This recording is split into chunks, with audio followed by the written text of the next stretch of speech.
Museu da Loucura foi criado no dia 16 de agosto de 1996. O prédio que abriga o museu fica localizado dentro do Centro Hospitalar Psiquiátrico de Barbacena e mostra a evolução da psiquiatria no país, tendo como referência o tratamento realizado no antigo Hospital Colônia, que posteriormente foi intitulado como Holocausto Brasileiro. A história do tratamento psiquiátrico em Barbacena mudou radicalmente e hoje a cidade é referência internacionalmente pelo tratamento humanizado com respeito aos direitos humanos, principalmente através das residências terapêuticas, que dá a oportunidade de socialização dos pacientes psiquiátricos.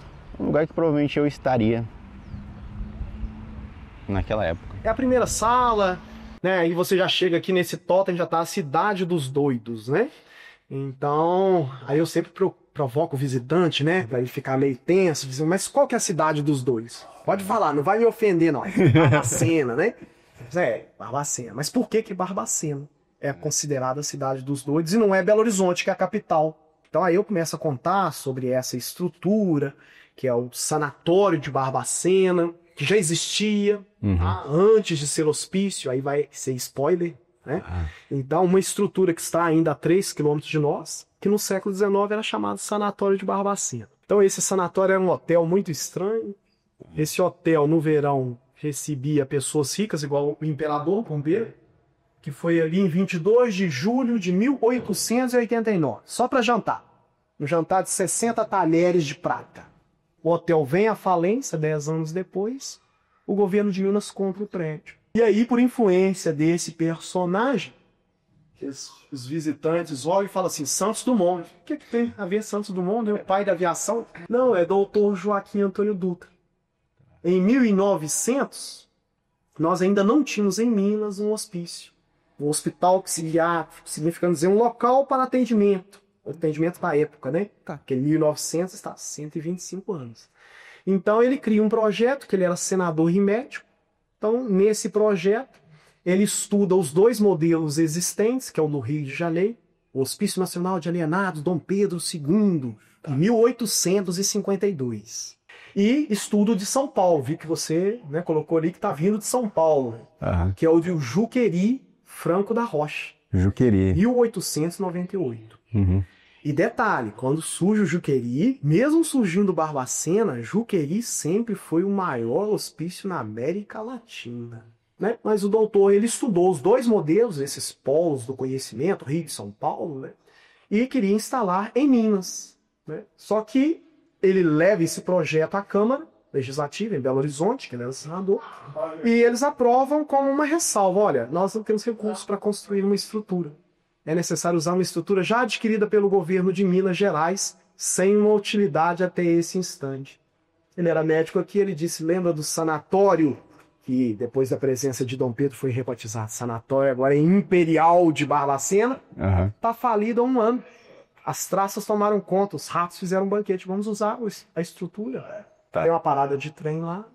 Então, logo, ele já vai ser ali considerado o fundador da instituição, e designado para ser o primeiro diretor. Até então, as pessoas de Minas Gerais que tinham problemas psiquiátricos, elas ficavam onde? Excelente a sua pergunta.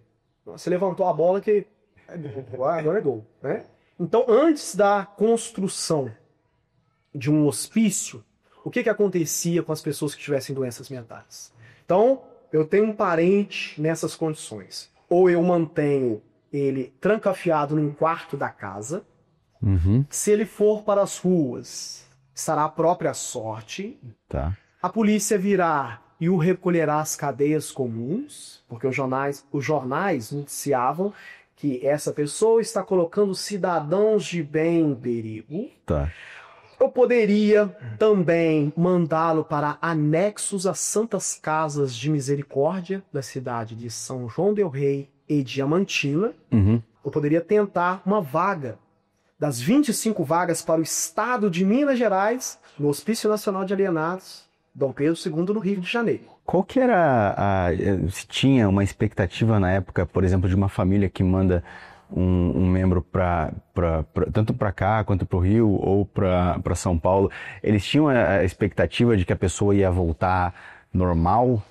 Então, aí vai depender muito da condição que ela apresentava. Por quê? Porque tem doenças que até hoje elas não têm cura. Né? E a gente tem que voltar no tempo. Olha, em 1900, né, nós não temos tanta tecnologia, nós não temos tanta sofisticação em relação ao método científico e a questão da psiquiatria, que não é, nem era chamada psiquiatria, alienação mental, né? Tá. Então, a expectativa vai depender muito de qual condição que o parente ou que a pessoa apresenta. Tem condições que eram mais simples. Nós temos diagnósticos aqui curiosos, registrados, tá? Tudo que eu falar tem que estar registrado para a informação ser autêntica e verídica, tá? Então, diagnóstico mentiroso, tá escrito assim. Eu até provoco o visitante. Caramba! Hoje. Nossa! Maracanã não vai dar. Mais maracanãs, né? Então, eu não sei se eu posso falar essa palavra, mas onanista. Talvez vocês não vão saber o significado. Não. Aqui. Eu não sei se eu posso explicar o significado. Claro, por favor. Não tem problema? Então, é masturbador. Olha Isso só. diagnóstico oficial. Aí eu falo, olha, se fosse hoje vai ter que internar muita gente. Internado que é punheteiro. Exatamente. Mas imagina, hoje isso, você vai falar, mas isso não é diagnóstico de doença mental. Claro, hoje não é mesmo. Mas volta 120 anos, né? Que vai começar em 1903, né? 122 anos. Sabe qual que era o procedimento quando a pessoa chegava aqui? Não, eu sei que eles tinham um acolhimento, né? Eles eram separados em alguns casos por alas. Só que a princípio foi o início, foi a primeira instituição de saúde mental do estado. Então era bem organizado, era um número assim, um número bacana de leitos e pacientes. Com o tempo isso foi aumentando muito. Dizem que por volta da década de 50 tinha cerca de 5 mil pacientes aqui. Tem relatos assim de superlotação e tudo. E aí foram mudando, até que fizeram o chamado leito único, que era um pavilhão, simplesmente um pavilhão com feno, com serragem no chão, e ali que os pacientes deitavam. Muitos, né, pelo clima frio da cidade, tiveram hipotermia, chegaram a virar óbito. É nesse momento que começa a desandar a coisa? Sim, com a superlotação acredito que foi o momento que desandou, porque até para ter um corpo clínico, né, que conseguisse acompanhar aquela quantidade de pacientes era muito difícil. E quem está dizendo isso, ou quem, né, deixou registrado isso, foi o primeiro diretor, Dr. Joaquim Antônio Dutra. Em 1905 ele já escreve ao governador, já oficializa o governador dizendo, olha, já fugiu o meu projeto original. Porque o local só comportava 70 pessoas. E nós já temos mais de 500 pessoas. Ou seja, superpopulação. Né? Que é colocar mais pessoas do que o local comporta. Né? E ele também deixou registrado nos livros de registro que temos até hoje, diagnóstico. Em muitas vezes, não todas. Né? O problema, às vezes, do visitante é que ele generaliza. Que ele coloca, olha, 70% das pessoas que estavam aqui não tinham doenças mentais. Não, e não é isso, nunca foi. Ou chega a ser metade, não. Muitas, eu vou dizer assim, 1000. Mas muitas, em 100 anos, 1000, né? Passaram milhares e milhares de pessoas. Aí, são muitas, muitas. Ele deixou registrado muitas vezes. Diagnóstico. Essa pessoa não apresentou sintomas de alienação mental. Observação. Ela deu entrada na instituição do 5º para o 6º mês gravídico, significando dizer que estava grávida. Quantos anos? 16 anos. Mas por que esses casos aconteciam? A lei, em 1903, dará ensejo a isso. Perceba, vai ser regulamentado, não por ele, mas por legisladores da época, quem poderia internar pessoas na agora chamada assistência aos alienados. O cônjuge pode. Descendentes podem internar. Líder religioso da comunidade ou beneficente. Detalhe, no nosso caso, é o catolicismo. Há 122 anos. Curador ou tutor pode internar. Parente próximo, se não tem ninguém aqui, e o delegado de polícia. Percebe influências relacionais na internação? Como é que a sociedade, como é que a cidade, a população na época reagia ao que acontecia com essas pessoas chegando para cá e sabendo do que estava acontecendo na questão da superpopulação? Então, aí que tá. É uma instituição total, ela é fechada. Ela não é aberta, como, né, vocês estão entrando aqui com uma simples autorização. Então, o governador tem que autorizar a entrada da mídia, principalmente, e aí foi autorizado em uns momentos, ou secretários de saúde, tá? Então, a sociedade, eu sempre morei 500 metros depois do último pavilhão. Tá. Eu tenho 44 anos, então eu os vejo desde criancinha. Só que o que acontece? O que acontece dentro só sabia quem trabalhava aqui e quem estava internado ou preso aqui. Tá? A sociedade, embora tenha sido colocada, a gente não sabia das condições de superpopulação, essas condições não eram divulgadas. Não. Só boato. Eram boatos. Aí quando vai ser divulgado, em alguns momentos vai ser divulgado, tá? Em 53, alguns jornais vão divulgar, mas a revista O Cruzeiro vem em 61 com autorização, faz essas fotografias aqui no primeiro andar e publica. Aí que é a primeira vez que compara com o campo de concentração do carrasco Adolf Eichmann, capturado na Argentina como Ricardo Clemente, julgado em Jerusalém em 61. Então não é coisa nova, olha só, 1961 está há 64 anos. Aí sim, como a revista O Cruzeiro é de circulação nacional à época, aí viram as condições da instituição, condições internas da instituição. Antes disso, não, tá? Não era divulgado como nós temos essas divulgações hoje, não. Os maus tratos, eles eram por conta da superlotação na questão de onde as pessoas vão ficar, banheiro, higiene, ou eram nos tratamentos também? Eu acredito que os maus tratos, assim, né, não justificando que isso acontecia, que a gente abomina com toda certeza, mas era devido à falta de controle, era um baixo efetivo para poder ter aquele, né, sob controle. Então os que eram considerados um pouco mais rebeldes poderiam ser tratados de uma forma diferente. Mas a gente via os maus tratos de uma forma geral, não só de um ser humano com o outro, mas também eles andando nus, relatos de queimaduras devido ao sol, ficar várias horas no sol, e outras formas, agressões entre eles mesmos. Esses maus tratos, eles estavam presentes no tratamento também? Sim, aconteciam, igual a questão do eletrochoque, que ainda hoje é usado em algumas situações, mas era utilizado como forma de caráter punitivo. Infelizmente, às vezes, assim, eles tinham, né, uma atitude que era considerada irregular, fora da disciplina ali, então infelizmente também era usado dessa forma, o eletrochoque como um caráter punitivo. Os famigerados eletroconvulsores. Todo mundo que chegava estava sujeito ao tratamento de choque ou tinha que acontecer alguma coisa para essa pessoa receber? Então, esses aparelhos, eles têm o critério médico, embora não é essa pegada do Museu da Loucura. Tá? Aqui é só denúncia, foto como denúncia, é aqui a plaquinha aqui, ó, muito usado como forma de punição, eletrochoque, mas o critério médico existia. Por quê? Porque foram inventados em 1932, na Itália, Roma, Ugo Serletti, utilizado aqui a partir da década de 40. Mas qual que era o critério? Para pessoas com personalidades neuróticas que tinham os pensamentos, eu vou usar termos mais leigos, em loop, né? Pensamentos mórbidos ali, que ficavam ali girando, né? E vai e volta e se retroalimentando. Então, o eletrochoque, né, para gerar a convulsão no paciente, é para apagar essa memória, apagar esse motivo, né, desses pensamentos, romper esse ciclo de pensamentos mórbidos. Então, o critério médico é este. Mas para punição? Punição eu não preciso de critérios médicos, concorda? Não, basta, né, a vontade de quem está utilizando dessa forma, tá? Eu estou dizendo isso porque na plaquinha aqui está dizendo muito utilizado por pessoas sem a qualificação e como forma de punição, porque essa é a pegada do museu, né? É o que vende, é a coisa, né, mais sombria, ó, essas paredes pintadas com essa cor mais escura, né?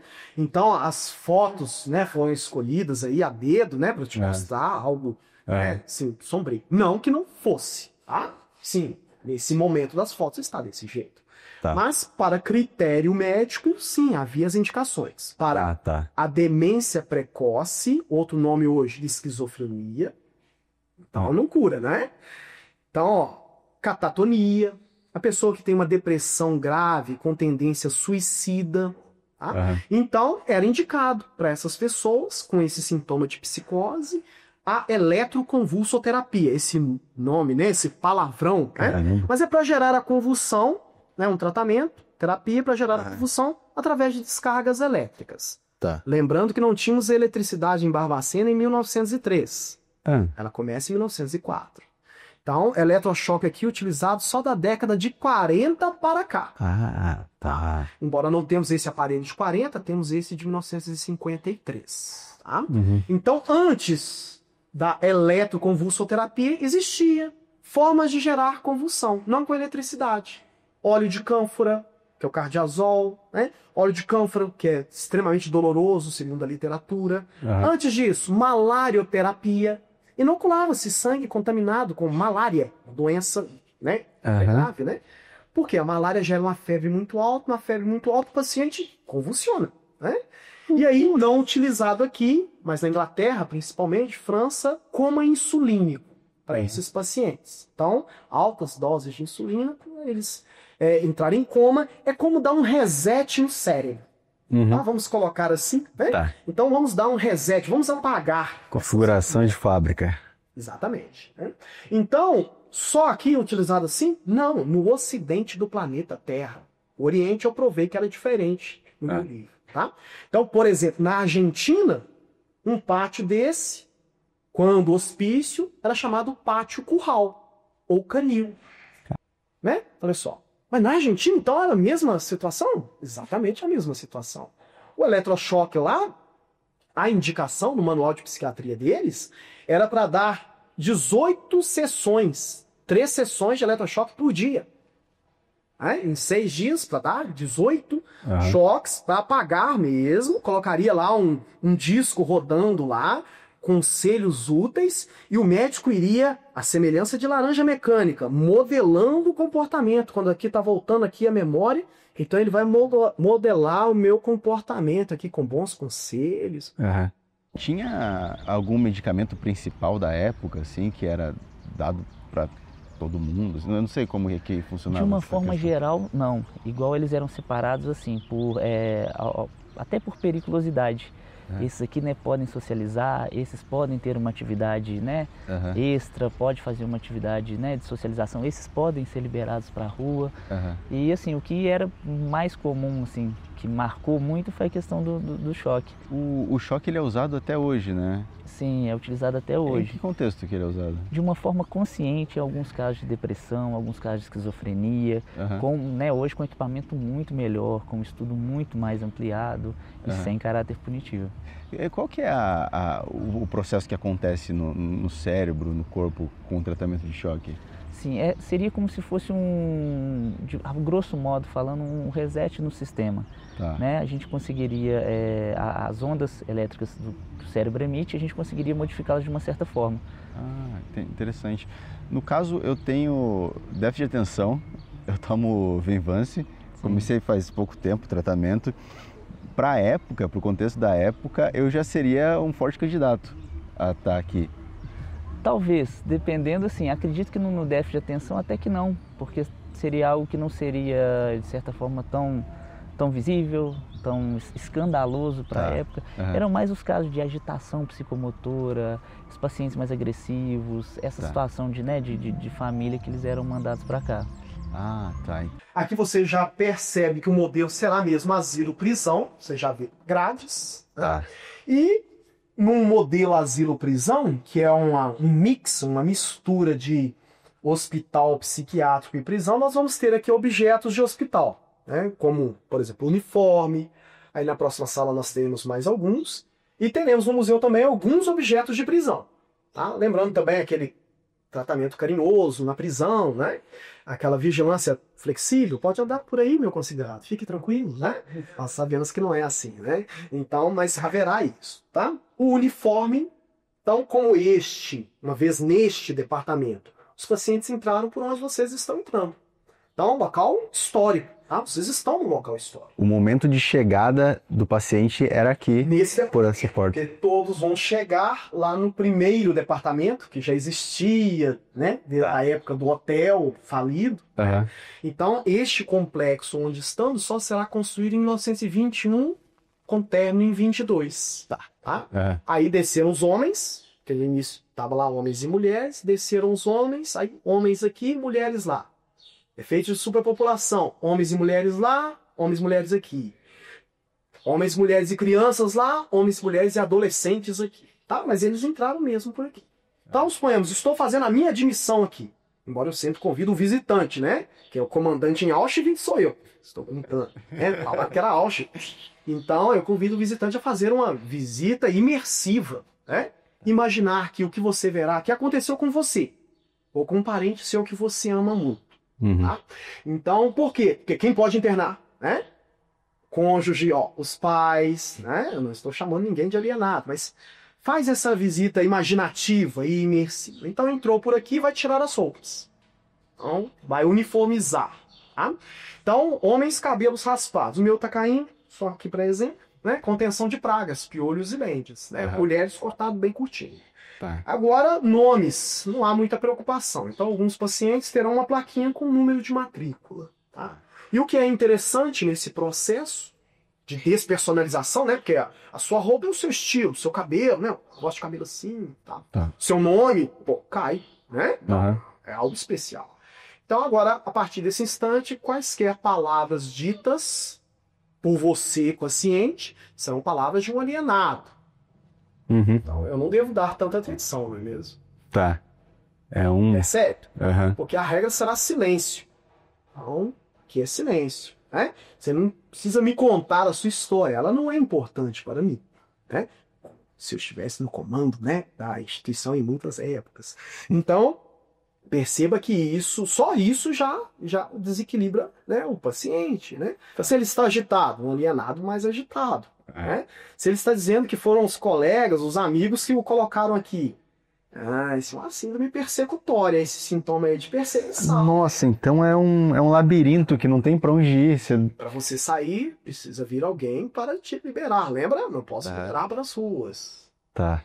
Então vai perceber que é mais complexo. Tá? Nossa, agora que temos uma série de situações. Dessas mortes que a gente tem catalogado, a gente consegue ter ideia da porcentagem de quantas pessoas morreu por o quê? O motivo da morte de cada um? Muitos têm registrado. Tá? Nas causas mortes, tem registrado sim. Tá? Em grande parte, não posso afirmar que são todos, né? Mas em grande parte, enterocolite desenteriforme ou diarreia infecciosa causa morte. Tá? Então, vai ter também alguns colapsos cardíacos, vai ter muitos, tá? Eu falo alguns, né? Não, muitos. Tá? Mas a principal causa de morte em muitas épocas, enterocolite desenteriforme, ou diarreia infecciosa. Isso era por conta da higiene do pessoal? Ou ausência total, não é mesmo, cara? Bebendo água, né? Depois vai repetir ali, água numa banheira. Mas a questão da higiene, ou ausência total de higiene, em 1961, ano da foto. Tá? Então, perceba, por exemplo, quadro de caquexia, subnutrição severa. Tem uma condição que chama hospitalismo. Algumas pessoas paravam de comer, elas desistiam. Tá? E aqui, até onde eu sei, não era usado interal, né, por som. Tá? Então, sim, em resposta à sua pergunta, parece que a principal causa para gerar diarreia é uma água contaminada, é uma falta de um saneamento, né? É uma comida ainda que existente, claro, existia, mas talvez ela não estava tão limpinha dessa forma, né, que nós esperamos. Panelas utilizadas no antigo Hospital Colônia, observe que são alguns dos pacientes fazendo a comida dos outros, tá? Então nós temos aí uma panela industrial. Tá. No caso, tinham pacientes que podiam assumir essas funções e tinham uns que eram incapazes, né? Sim, não poderia colocar, por exemplo, os chamados alienados psicopatas, nem os loucos e doidos na cozinha, onde tem objetos cortantes, perfurantes, né? O termo psicopata, ele não é técnico hoje, ele era técnico, tá? À época. Então, um alienado psicopata aqui, ele tem inteligência preservada, tem graus, né? Alguns chegam a serial killer, como nós conhecemos esse termo aí de Hollywood, né?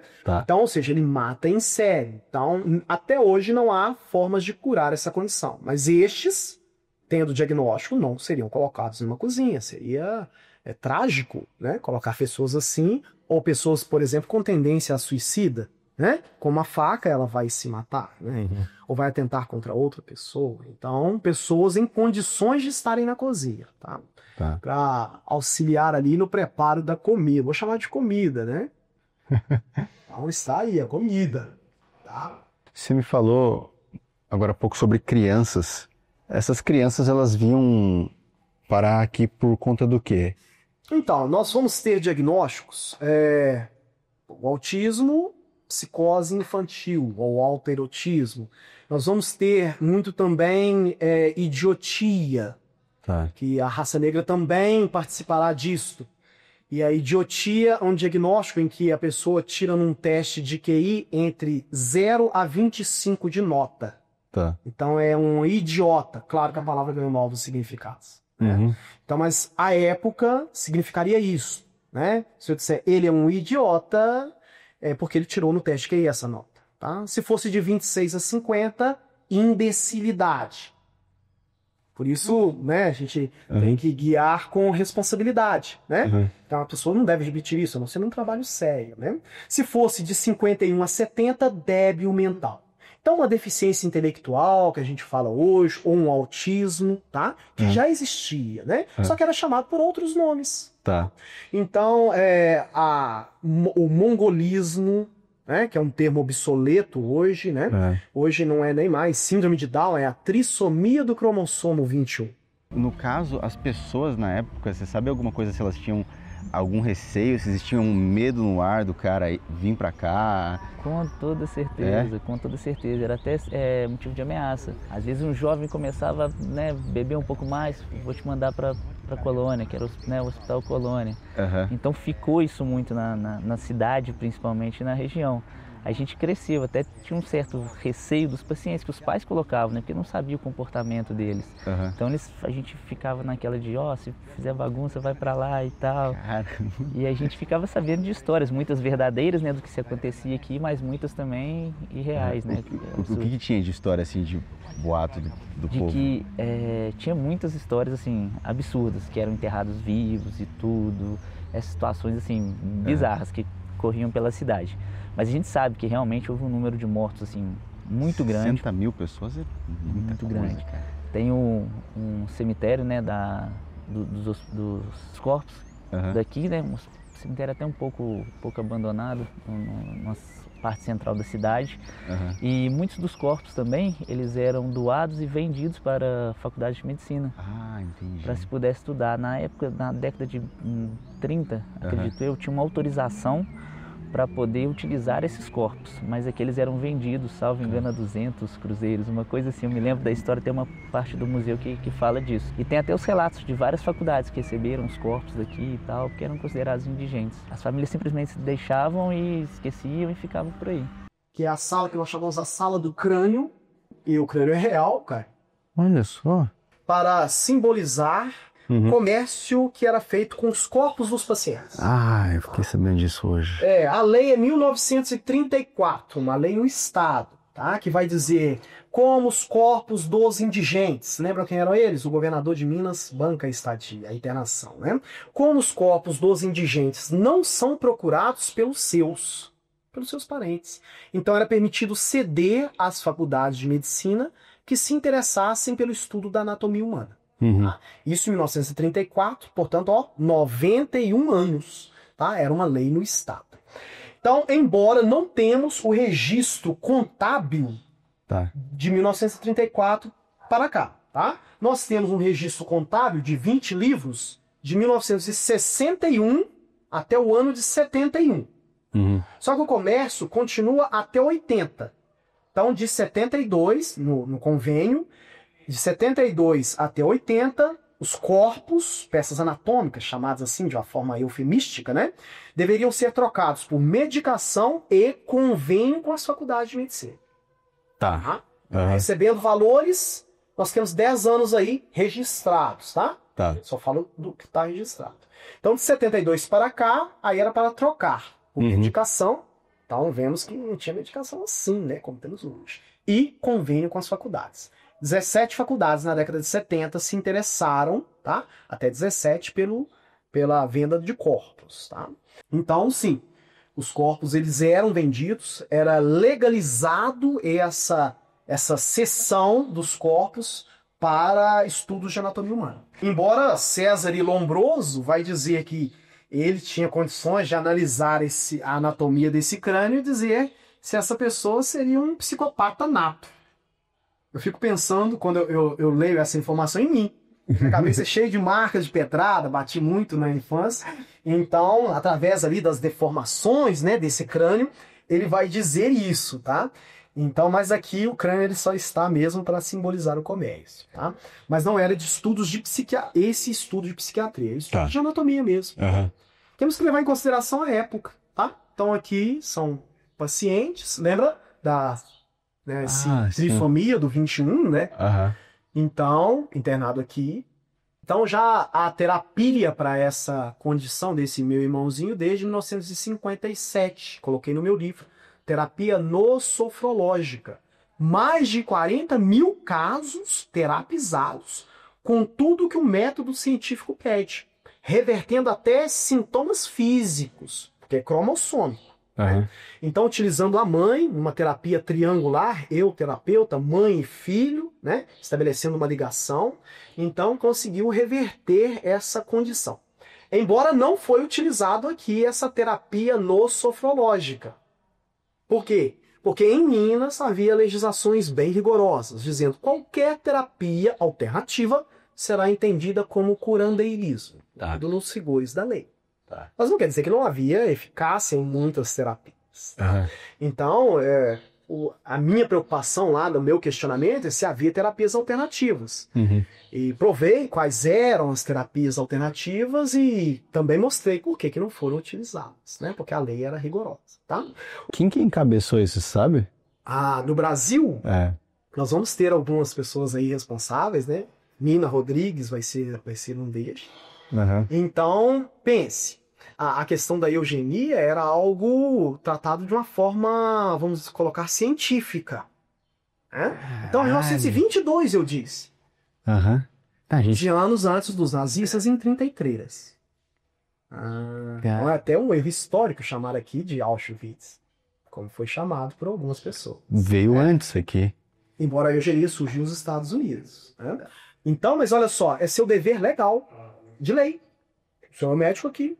O senhor tem que, sem ofensa, impedir que isso se reproduza e contamine a raça pura. Que isso da lei é claro, não é? Então coloque o obstáculo, doutor Caio. Delacqua. A degeneração da raça. Rafael, você como um cidadão de Barbacena, como é que você enxerga essa situação para a história da cidade? Sim, é importante, é um marco importante, né? Eu acho que o museu resgata não só a trajetória da saúde mental no estado e no país, mas também traz à tona a necessidade de ter um tratamento mais humanizado, que essas atitudes, né, fiquem no passado, que não se repita de forma alguma. E a importância da ressocialização, de considerar hoje em dia, tirar aquele rótulo de loucura e sim ter um rótulo de saúde mental, da necessidade real da saúde mental, né? Que a saúde do corpo começa na mente. Então a gente precisa ter um pouco disso. E eu, assim, né, parafraseando o Joselino Barbacena, da escolinha do professor Raimundo, né, personagem que sempre citava Barbacena, quando criança pequena em Barbacena, morei no bairro próximo aqui, então eu tinha, às vezes a gente via, na maioria das vezes, os pacientes, né, com as suas roupas azuis, e o embornal era quase que um traje rigor deles, as canequinhas de alumínio, às vezes um cachimbo e tal, andando pelas ruas e tal, socializando de certa forma. Muitos deles que tinham um comportamento bom, tinham essa autorização para poder sair durante o dia. Eles, assim, não eram totalmente presos, tinha a questão das plantações, eles plantavam, colhiam, tinham atividades de alvenaria, eles produziam tijolos, tinha muitas coisas aqui também. Então é importante passar um pouco dessa questão da parte humanizada, né? Porque fica-se muito isso. É triste a questão do Holocausto brasileiro, da história do museu, mas teve muita coisa boa também que serviu para um pontapé inicial da saúde mental no estado. Eu imagino que no seu trabalho de historiador deva ser uma dificuldade lutar contra essa maré de só coisas ruins, porque as pessoas querem saber só das coisas ruins, das polêmicas, e trazer o lado bom que aconteceu. Cara, toca aí. Conheci todos os dias. Embora, porque pensam que eu estou negando a história. O meu objetivo não é este, que seria uma afronta à sua inteligência. Você está vendo aí. Então, as condições que estão aí. Mas eu digo, olha, sim, isso aconteceu.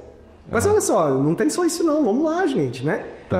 Agora, você quer só o macabro? Ah, macabro tudo bem. Estou pensando em sujar minha mão com a tinta vermelha, passar nas paredes brancas, esconder a mão quando você chegar eu vou dizer sangue do paciente. Você vai dizer, verdade, Renato? Eu vou dizer, eu posso apostar. Vai ter selfies assim e vamos postar no Instagram. Não, porque é isso que vende. Eu consigo entender. Sim. Em 96, quando surge um museu e poucas pessoas têm essa informação. Tá.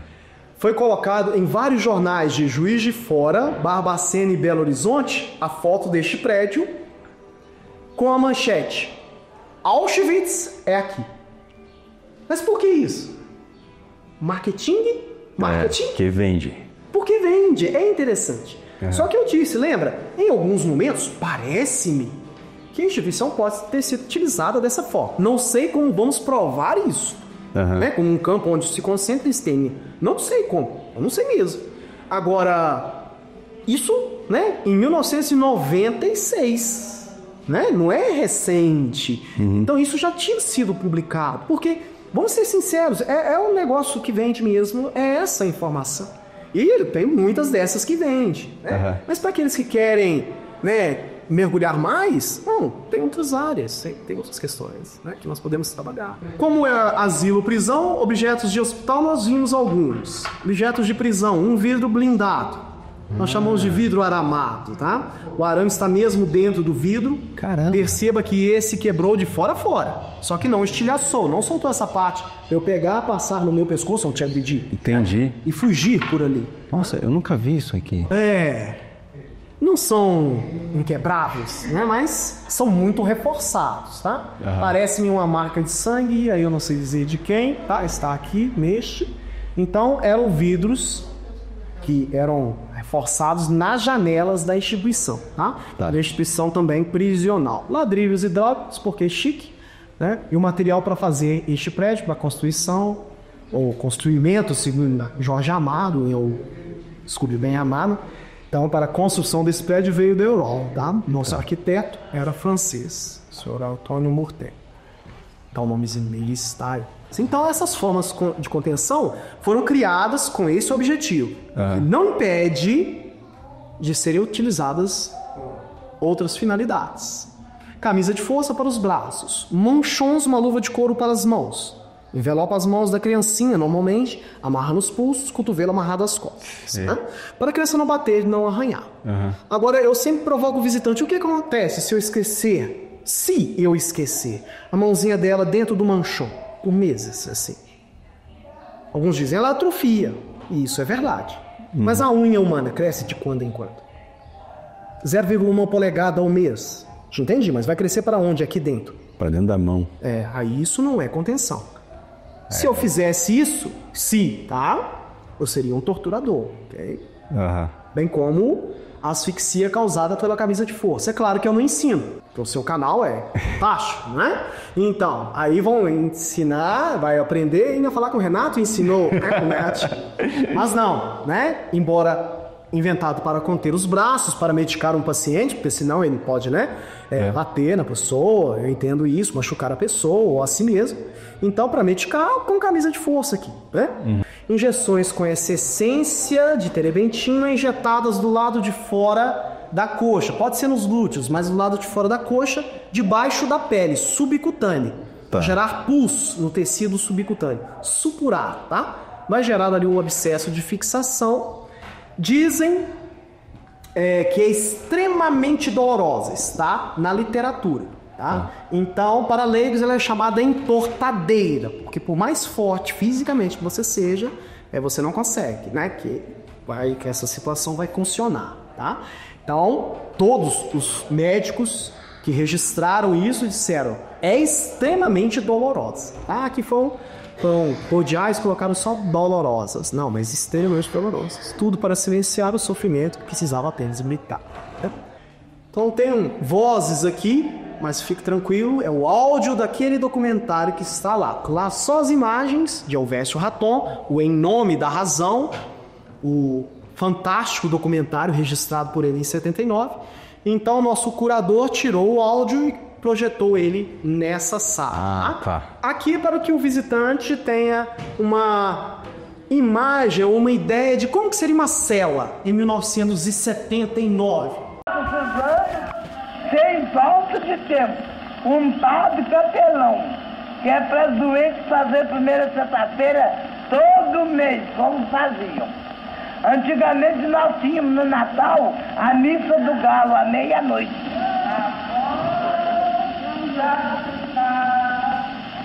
É chuva caindo, é e acima de tudo é o amor. Hoje, você como psiquiatra, como é que se enxerga o avanço tanto da tecnologia para identificar, da medicina, como que se enxerga que o impacto positivo que isso causou nessa questão? Sim, muito importante. Assim, essa questão do museu traz para nós uma forma que a gente não deve se usar de forma alguma. Apesar do rótulo loucura, a gente vê que aquilo ali ficou no passado. A gente precisa ter um pouco mais de humanidade, um pouco mais de empatia com o paciente e tentar entender um pouco da realidade dele, do que se passa ali. Olhar o paciente de uma forma única, entender que ali é um paciente, é o amor da vida de alguém e que ele tem a realidade dele, não ser tratado de uma forma coletiva, ser castigado, mesma medicação para todo paciente, e a gente traz isso de uma forma muito humanizada, tentar acolher, socializar e não simplesmente excluir ou maltratar o paciente. É maluco isso, em menos de 100 anos, como que essa questão da sociedade mudou, né? Muito. Da psiquiatria de casos assim para hoje em dia você ter um acompanhamento e ter muito mais clareza sobre a condição que você tem. Sim, ainda se tem essa necessidade de muitos profissionais na área, né? Formei em medicina, fiz a pós-graduação em psiquiatria e assim, vejo que falta muitos profissionais na área, até mesmo o interesse por esse estigma da loucura. E a gente tem hoje em dia, por mais que a evolução está aí, a mídia está aí, informativa, muito importante, mas ainda se tem aquilo de psiquiatra coisa de louco. Saúde mental não é importante, eu não estou louco para ir no psiquiatra, e não é bem por aí. A gente precisa fazer esse controle, fazer esse tratamento para poder ter uma qualidade de vida boa. Você acha que mudou as questões psiquiátricas de lá para cá? Por exemplo, os problemas que aparecem nas pessoas? Sim. Hoje nós temos um número de pacientes com ansiedade muito grande.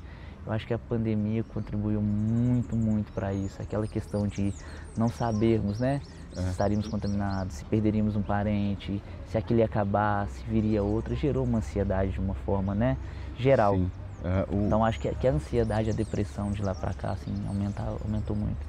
Já algumas das denúncias, algumas das fotos vocês já viram, da banheira, O paciente estava bebendo água, chama de água, nessa banheira. Era também branquecimento dos esqueletos, era também para balneoterapia, Nossa. Está registrado também banho com pessoas com lepra, tá escrito lepra, tá? Eu falo ter registrado, sífilis, tuberculose. Então, essas banheiras tinham várias utilidades, Mulheres cabelo espotado mais curto, uma foto bem semelhante a um campo onde eu concentro muitas pessoas, Eu penso também nos gulags siberianos. As pessoas esquecem dos gulags siberianos, só lembram dos nazistas, Mas para aqueles que lembram sobre os nazistas, então a revista O Cruzeiro, que é a foto da reportagem do ano de 1961, chamando aqui de hospício, sucursal do inferno, que a matriz é aquela que quando morre, a religião diz que vai para lá, E colocou a foto dos pacientes e ironizou, Na próxima página colocou: esta não é uma cena, aí agora em vermelho, para chamar a sua atenção, dos campos de concentração do Carrasco Ache. Então, notícia velha, de 64 anos, Notícia de mais de 50 anos. Nossa. Então, mais de 50 anos já era comparado dessa. Essa foto parece ser emblemática, o piso é o mesmo, Lá no primeiro andar. Vou chamar de cama, Para você, que é a palavra que vocês conhecem, as poucas camas muito próximas umas das outras, para caber o maior número de pessoas. Então nós vamos ter a cruz, simbolizando a religião, ao fundo, o Estado, à direita, uma instituição total pertencente ao governo de Minas, administrada pelo governador até 1968 e pelo secretário de saúde de 68 para cá. Tá? E vai ter pessoas que vão dizer que o lixo da sociedade aos pés da igreja e do Estado. Tem que ter um local para colocar o lixo. Barbacena, em Minas, é este local. Caramba, é muito simbólica essa foto aí. Sim. Meu. É uma foto bem emblemática, né? Esses cartazes, alguns deles, responsabilidades da UFMG, que é a Federal de Minas Gerais, em Belo Horizonte, tá? Bandeira de Minas. Então, apenas uma paródia para provocar reflexão. É a bandeira de Minas sem os olhos, sem a boca, né? Bocal. Então é liberdade, ainda que tantã é uma gíria que as pessoas usam, eu não gosto muito dessa gíria, para pessoas com transtorno mental, né? Eu disse isso aqui guiando uma turma, teve uma médica que me corrigiu, uma médica que trabalhou com esses pacientes, disse: Renato, não, tantã não é isso. É uma instituição lá de São Paulo. Eu disse: mas eu não falei do tantã, e nem está escrito no tantã. Bandeira de Minas ainda? Mas vamos pensar nessa reflexão. Qual reflexão traz? Goldora. Liberdade. Ainda que de uma instituição lá de São Paulo, na bandeira de Minas Gerais. Então, se eu chamar a senhora de tantã, significa isso, doutora? Aí ela ficou nervosa, porque ela trouxe usuários do CAPS, que eu desaconselho trazer, do Centro de Atenção Psicossocial do município. Por quê? Porque são pessoas com fragilidades. O Museu da Loucura, para essas pessoas, ele pode deflagrar processos. Mas ela quis trazer, nós recebemos, né? Então, os próprios usuários desse Centro de Atenção Psicossocial começaram a rir dela. Quando eu disse: então a senhora é tantã. Mas não foi um objetivo de ofendê-la. É apenas de usar o que ela estava me dando como informação. Se ela estava dizendo que não era ofensivo... Isso. A questão é por que é negado algumas questões. Eu não consigo entender. Nosso maior tempo de internação, no ano de 96, quando surge o museu, era 70 anos. Caramba. De internação. É uma senhorinha, DM, as iniciais do nome, que foi encontrada na cela com os olhos nas mãos, porque ela arrancou os próprios olhos, vindo a morrer devido a esse trauma. Então, para aqueles que gostam do macabro, está aí, né? Se fosse o simbólico de Freud, eu ia questionar o que ela não quer mais ver, porque ela viu tudo da instituição, né? Naquela época, tá? Então, era longa permanência, eram quadros crônicos, não evoluía o quadro clínico do paciente. Chegou o que é isso, então será assim, por décadas será assim, tá? Então, conta o manicômio nesses moldes, nessa formatação, tá? Então, o dia 18 de maio é tido como o Dia Nacional dessa luta.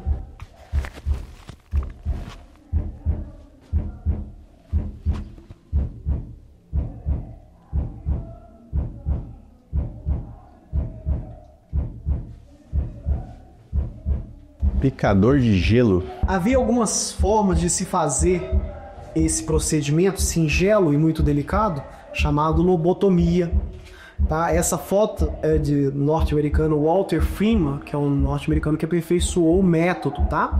Picador de gelo é um termo técnico, né? Porque antes havia cubos de gelo na cozinha e o objeto para quebrar o gelo ali assemelha-se muito a um picador de gelo. Mas o nome técnico é orbitoclast. Tá? Orbitoclast. Na técnica da transorbital, pela órbita, pelo olho, como está na ilustração, anestesia local, né? Como podemos perceber nessa foto. Como é que eu sei que é local e não é geral? Ela está amarrada pelas cinturas, uma enfermeira segura as mãos, olhos abertos, tá? Então posicionava o orbitoclast por cima do globo ocular. Tá. Então, tome cuidado que é meu olho, né? Então o médico iria bater com a mão para fincar na fina camadinha de osso que tem ali e com um martelinho cirúrgico, aí tem que ser delicado, hein? Muito singelo. Vai introduzir inicialmente 5 milímetros no cérebro, girar para dentro do crânio 30 graus, voltar à posição inicial, fazer esse movimento para cima, que pode furar o meu globo ocular, mas eu acho que ele vai continuar, né? Então vai bater e introduzir novamente 2 milímetros agora, girar 30 graus. Tirar, colocar no outro olho, 5, 30, 2 milímetros, 30 graus. Qual que é o objetivo de girar, de introduzir essas medidas cirúrgicas, né? Então é desconectar o córtex pré-frontal. que é um local de tomada de decisões, de interpretação das sensações ou das impressões do sentido. Então é um local muito importante. Claro, todo o cérebro é. Mas aí cortava a comunicação da massa branca, o córtex pré-frontal, com a massa cinzenta. Então lembra lá no eletrochoque que eu estou do lado de fora tentando apagar aqueles pensamentos mórbidos em loop? Sim. Então, aí não funcionou, né? Está quebrando a grade, está quebrando as pegemas. Então vamos serrar, no caso de Barbacena, vamos serrar o crânio por cima e vamos desconectar lá dentro. Então aí vamos cortar a comunicação, tá? Então, antes, um animal selvagem. Não se ofenda com esse termo, porque a primeira lobotomia foi feita em macacos babuínos, muito bravos, né? Tá. Então, antes, eles eram selvagens. Depois, zumbis, plácidos, apagados, né? Claudicam quando são humanos, né? Babantes, né? Muito distanciados ali em suas emoções, tá? É claro que cada pessoa reage de uma forma. Nos Estados Unidos, a irmã de John Kennedy sofreu a lobotomia transorbital, o nome dela Rosemary Kennedy. Kennedy, a família do presidente, né? O pai submeteu a filha à lobotomia porque entendia que a filha era rebelde. Ela defiou o resto da vida numa cadeira de rodas, tá? Só que essa técnica da transorbital pela órbita não foi usada em Barbacena, pelo menos por registros, tá? Foi usada a clássica, que é com esses instrumentos que estão atrás de vocês, com anestesia, ou chamar de anestesia, tá? Geral, com a máscara de Onredane, que tá aí no cantinho, gás éter pressurizado, inala-se o gás, desmaia, então serra o crânio de forma circular por cima, remove o osso, introduz uma agulha de ventrículo, desconecta, remove a parte desconectada, cauteriza e preenche o espaço com gel hemostático, para evitar derrame, AVC, né? Afinal de contas é meu cérebro. Coloca o osso de volta, sutura a pele. Então, lobotomia bimedial, 2 furos circulares na altura dos óculos, tá? Com quais instrumentos? Com estes instrumentos que estão aí, que são todos originais, tá? Tudo no Museu da Loucura é original. As pessoas, às vezes, elas acham que elas têm um problema... Acontece das pessoas acharem que tem um problema muito sério, quando na verdade não tem, tipo, se autodiagnosticar? Sim, infelizmente, acontece muito, e não só das próprias pessoas, não só, né, aquele autodiagnóstico, mas acontece às vezes de uma criança. Ela é um pouco mais agitada, já se fala que ela é hiperativa. Tá. Já recebi, assim, cartas de escola orientando, sugerindo, né, a nós, né, profissionais da área de saúde, tal medicação porque a criança é agitada. Então tem-se muito esse diagnóstico. Eles já querem dar receita já. Às vezes, por querer que a criança tenha um pouco mais de atenção, fique um pouco mais quieta, aí já saem com o diagnóstico. Então, esses diagnósticos atrapalham bastante, mas infelizmente acontece. E é aquela situação que se tinha antigamente. Ah, tem isso, toma esse remédio, sempre esse medicamento. Então, você faz uma avaliação um pouco mais profunda, faz um acolhimento um pouco diferente, você percebe que não era bem por ali. Tá. Que às vezes trouxe aquele rótulo da infância. Tem isso, aí chegou na adolescência, a gente avalia e fala, não... Você consegue mostrar para o paciente que ele não tem aquela patologia. Era isso que eu queria perguntar, sobre o malefício de você carregar esse rótulo. Às vezes a mãe fala, não, ele é ansioso, ele é assim mesmo. E aí você cresce com aquele molde de que você é ansioso, né? E às vezes os pais, isso acontece, por incrível que pareça, acontece bastante. Os pais tomam remédio para ansiedade.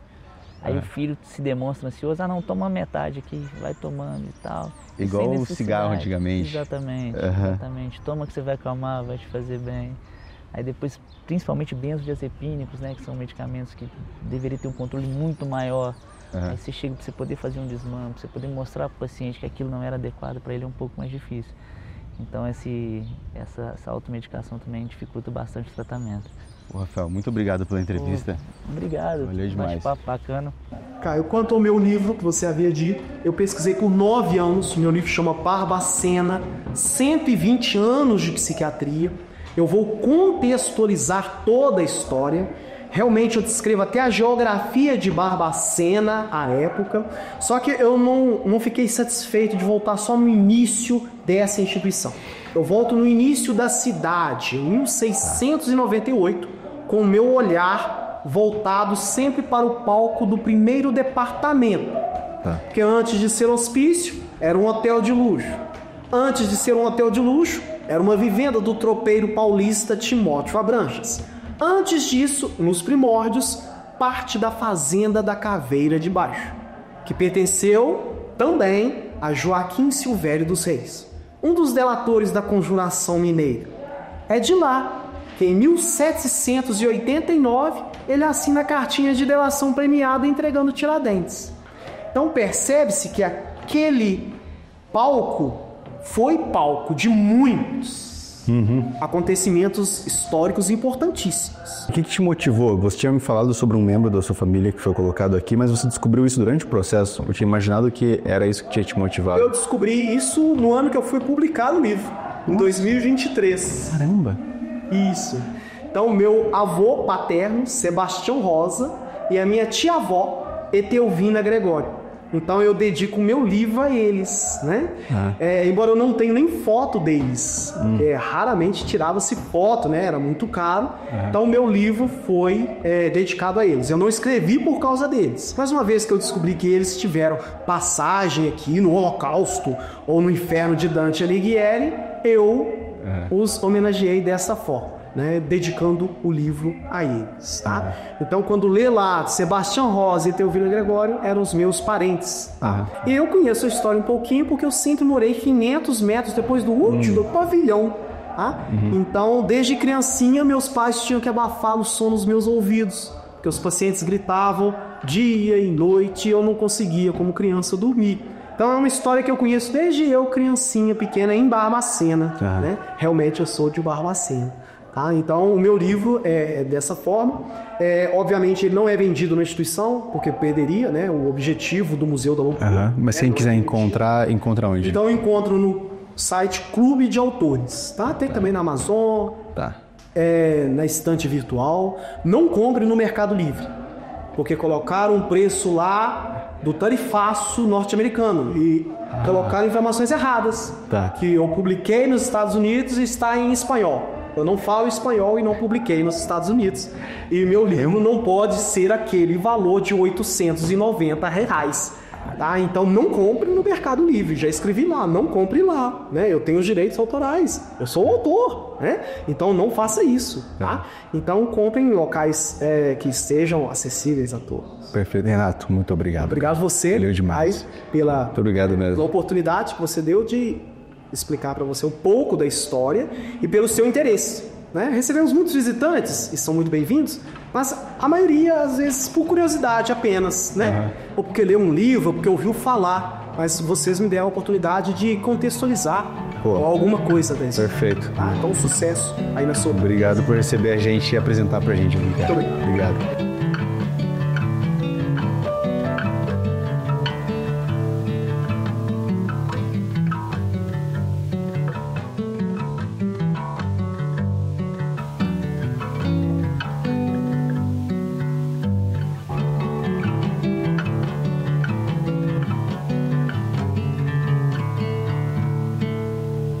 Ih, bateu a moto ali.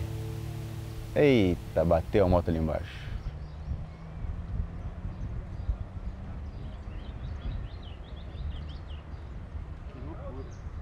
O terceiro acidente que a gente vê na estrada. Nenhum fatal. E todos foram com motos.